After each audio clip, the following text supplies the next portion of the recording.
अब जो लोग पढ़ने वाले हैं दोस्तों वो होगा सॉलिड एंगल कंसेप्ट। क्या होगा? Solid angle. सॉलिड एंगल हम लोग क्या पढ़ने वाले हैं? Solid angle. अच्छा, सॉलिड एंगल के बारे में बताने से पहले आपको हम प्लेन एंगल के बारे में बताए थे। प्लेन एंगल क्या होता था याद है? प्लेन एंगल क्या होता था याद है? इधर लिखता हूँ मैं, प्लेन एंगल। प्लेन एंगल क्या होता था दोस्तों? अपने नोटबुक में लिखना प्लेन एंगल। प्लेन एंगल याद होता था क्या होता है? देखो आपको मान लो ये थीटा है तो प्लेन एंगल पर क्या, थीटा पर क्या होता था? Arc upon radius. मान लो ये रेडियस आर है, आर्क अपॉन रेडियस। अब देखो सॉलिड एंगल क्या होता है दोस्तों? 2D एंगल को हम लोग क्या बोलते हैं? 2D एंगल को हम लोग बोलते हैं दोस्तों प्लेन एंगल, और 3D एंगल को क्या बोलते हैं? Solid angle. देखो आर्क किस तरह से बनता है 2D में, तो 3D में क्या बनेगा? कैप। क्या बनेगा दोस्तों? कैप। या आप ऐसे समझो ना, सॉलिड एंगल कोन में बनता है। कहाँ बनता है? कोन में। कहाँ बनता है दोस्तों? कोन में, लाइक दिस।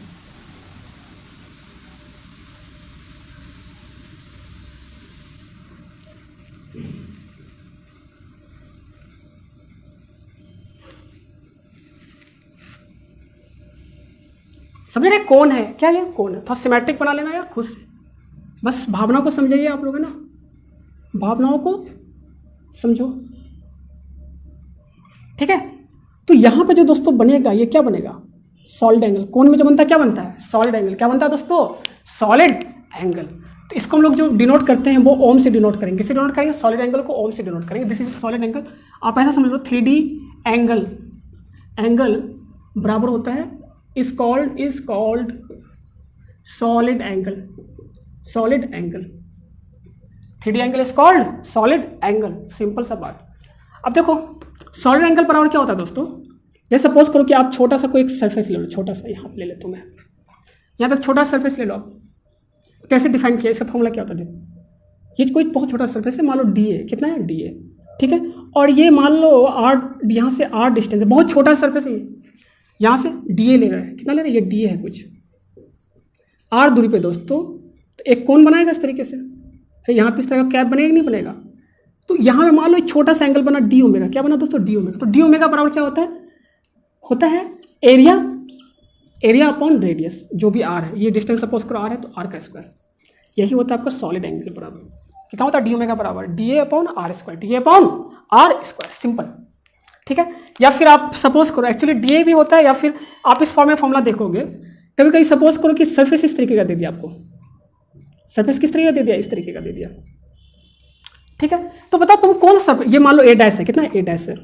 और ये मान लो इससे थीटा एंगल पे, कितना एंगल पे? थीटा एंगल पे, सॉरी डी ए है, और ये से थीटा एंगल पे, ठीक है। तो आपसे पूछा दोस्तों, मतलब अगर मान लो सरफेस ऐसे परपेंडिकुलर टू आर ना देके कुछ इस तरीके का दे दिया जाए, तो आपको कौन सा वाला लेना चाहिए?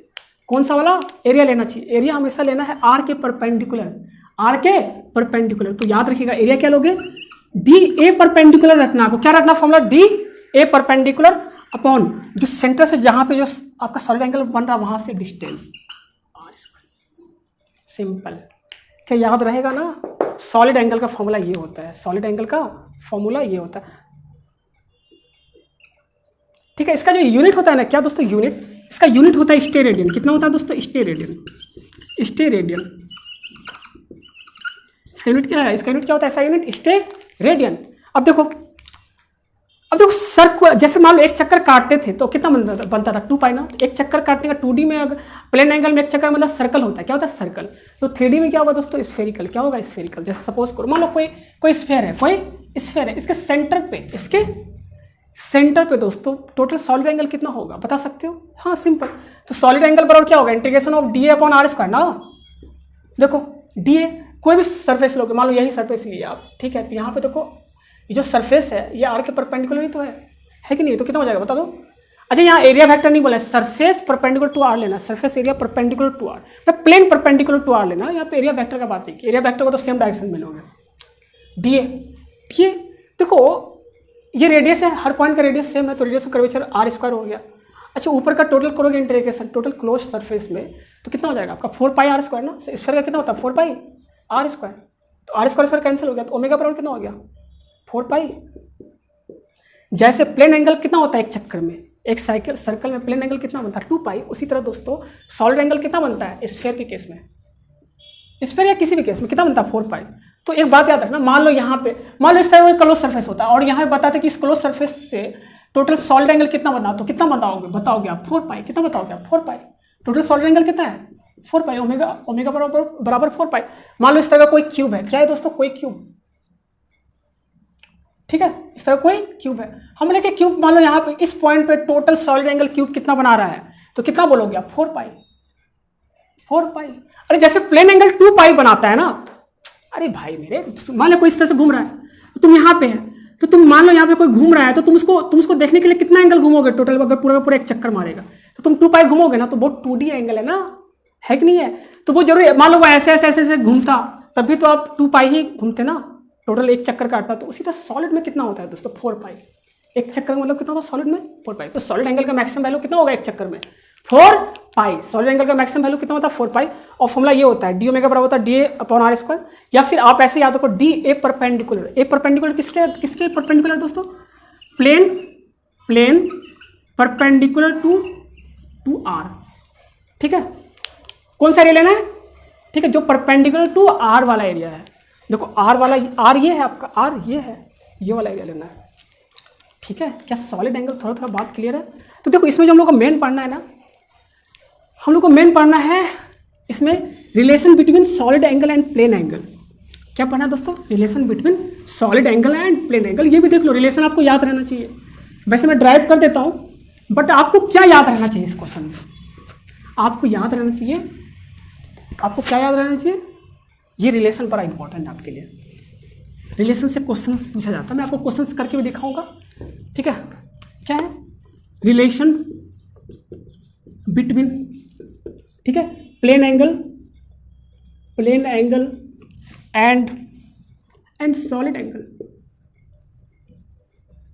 Plane angle and solid angle, ठीक है। अब देखो मैं आपको बताता हूँ, मान लो इस तरह से कुछ कोण ले लो, इस तरीके का कुछ,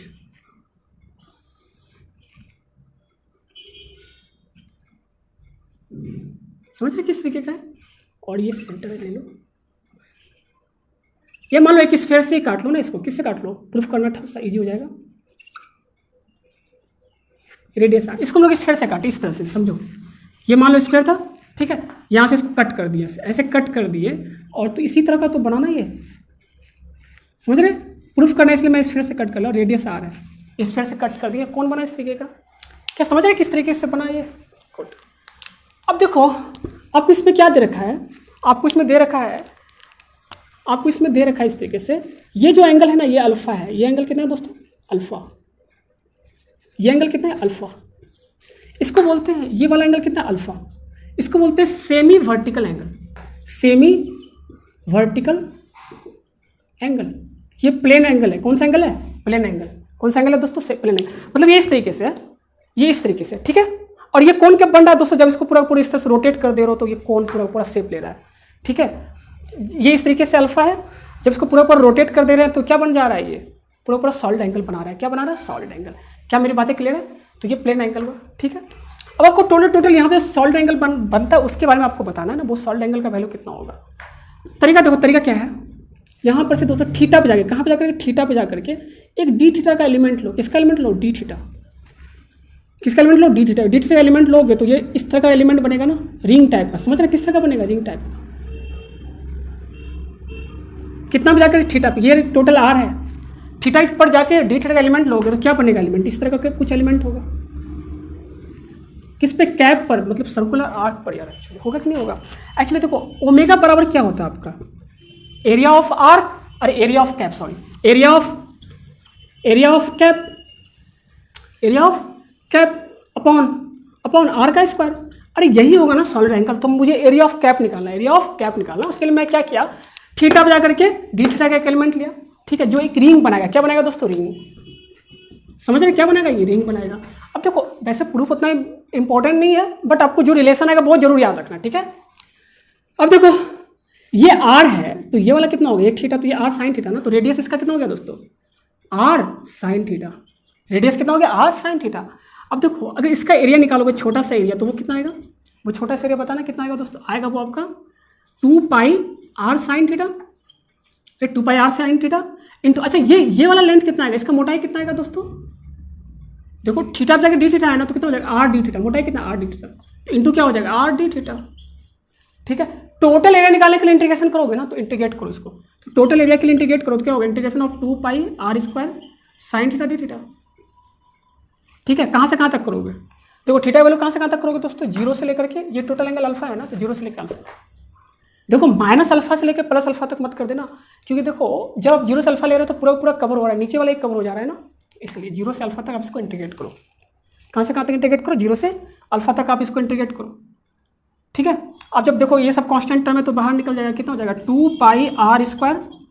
ठीक है, साइन थीटा का इंटीग्रेशन कितना होता है minus cos theta, limit put करो जीरो से अल्फा, तो कितना आ जाएगा आपका, बोलो एरिया कितना हो जाएगा, एरिया आपका हो जाएगा 2πr² इंटू कॉस जीरो कितना होता है 1 minus cos alpha, cos zero minus cos alpha. तो देखो आपका सॉलिड एंगल बराबर कितना हो गया 2πr² into 1 minus cos alpha upon r², तो r² कैंसिल हो गया ना, तो सॉलिड एंगल का फॉर्मूला क्या हो गया, सॉलिड एंगल का फॉर्मूला हो गया 2π, देखो यहाँ से लिख सकते हैं आप, सॉलिड एंगल का फॉर्मूला क्या हो गया 2π, ठीक है, into 1 minus cos alpha, 2π into 1 minus cos alpha. देखो इस फॉर्मूला को याद कैसे करना, सुन लीजिए याद कैसे करना है दोस्तों, मान लीजिए इस तरह कोई आपका कोण है, इस तरीके का लाइक दिस,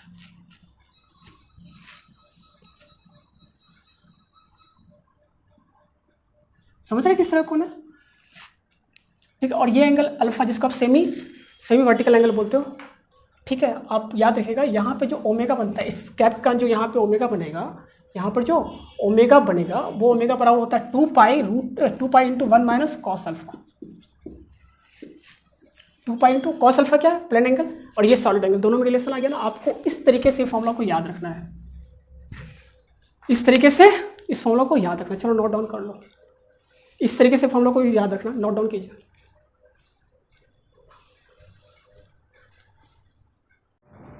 चलो दोस्तों हम लोगों ने इससे रिलेटेड कुछ क्वेश्चंस करते हैं, क्या करते हैं इससे रिलेटेड कुछ क्वेश्चन, सॉलिड एंगल के कंसेप्ट को यूज करके हम लोग गॉस लॉ से कुछ क्वेश्चंस करते हैं। ठीक है, चलो देखो यहाँ पे जैसे आपसे क्या पूछा कि सपोज करो यहाँ पे कोई पॉइंट चार्ज है क्यू, कितना चार्ज है पॉइंट चार्ज क्यू, यहाँ से मान लो ए डिस्टेंस पर, कितना डिस्टेंस पर, ए डिस्टेंस पर मान लो कोई एक सर्कुलर डिस्क है, क्या डिस्क है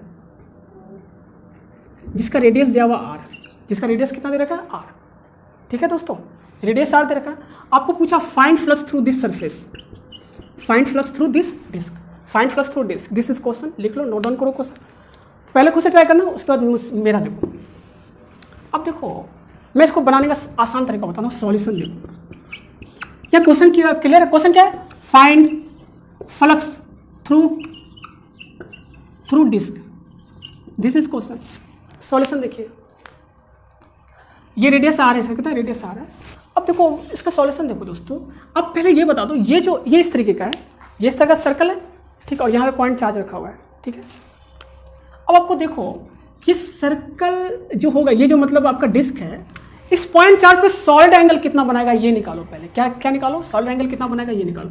मान लो यहाँ पे अल्फा एंगल है, तो बता सॉलिड एंगल इस पॉइंट चार्ज पे इस डिस्क के द्वारा कितना होगा, बता सकते हो ओमेगा कितना होगा, आप बता सकते हो यार कितना होता है 2π इंटू 1 माइनस कॉस अल्फा।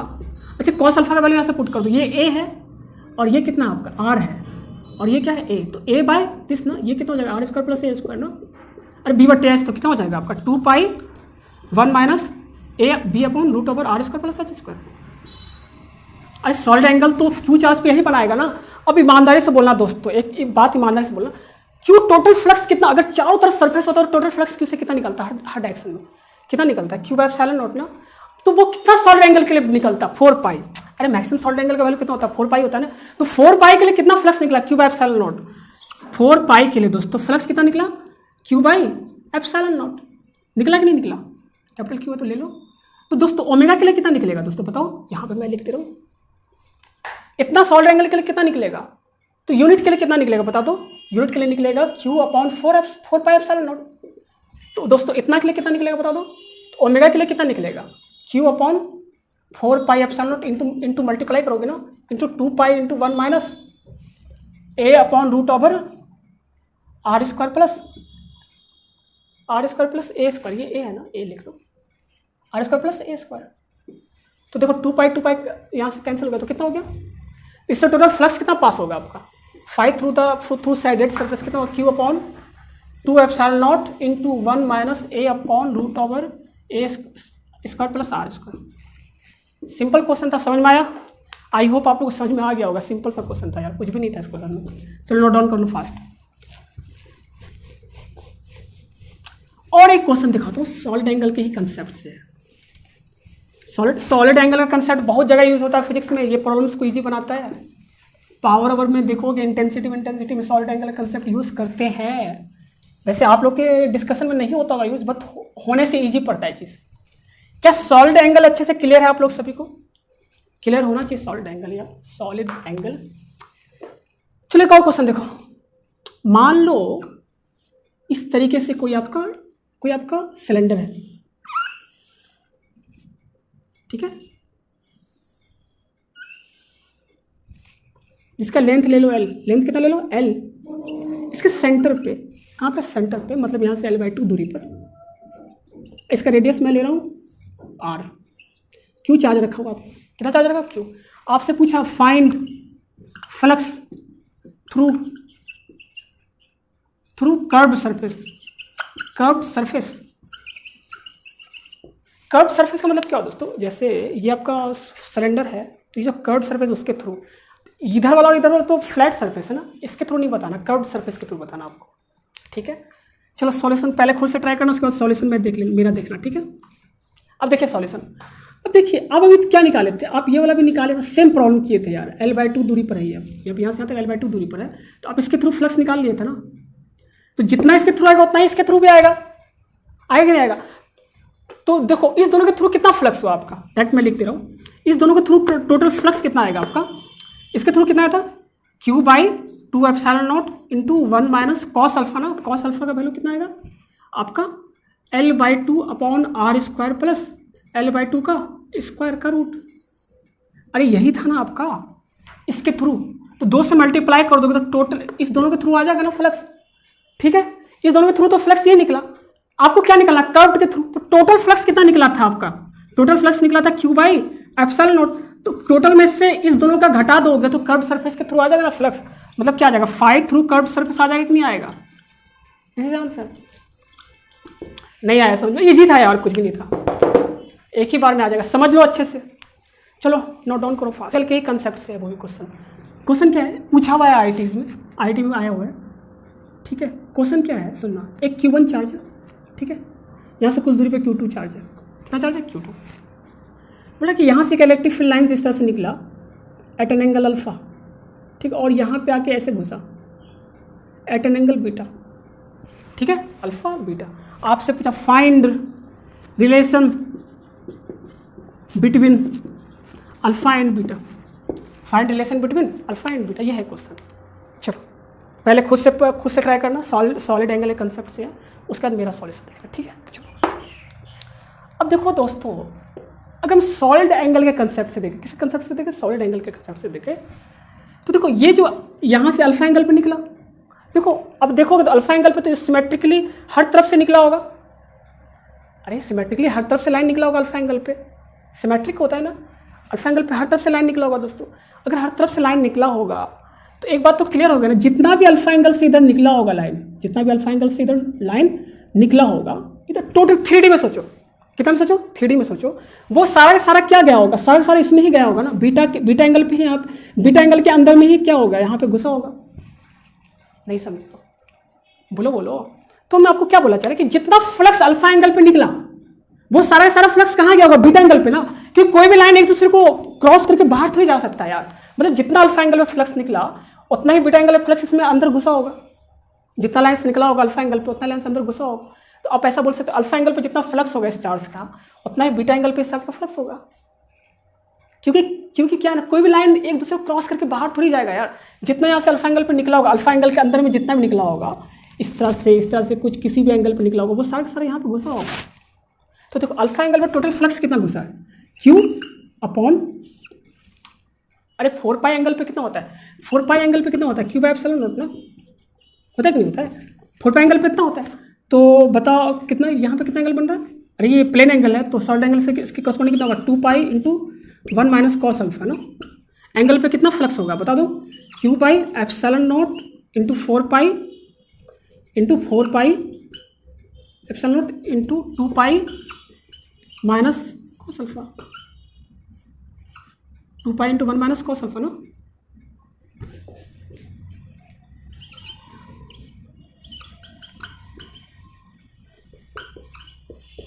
क्या मेरी बात? अरे यार इतना एंगल पे तो इतना ही फ्लक्स निकला ना, निकला या नहीं निकला?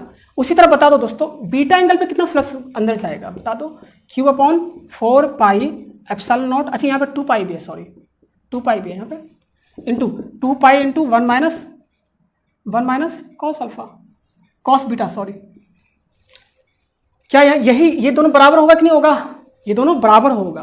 देखो यहाँ पे 4 पाई एप्सिलॉन नॉट 2 पाई, ये Q1 है, सॉरी ये Q2 है आपका, ये Q1 है और ये Q2 है, ये Q1 है और ये Q2 है, और सब कट गया ना, 2 पाई कट गया, तो क्या बचा बताना? क्या बचा आपका? Q1 into 1 minus cos alpha बराबर कितना हो गया? Q2 into 1 minus cos beta. Simple, ये रिलेशन हुआ दोनों में ना। ऐसे जो भी पूछे आप बता सकते हो। चलो नोट डाउन कर लो।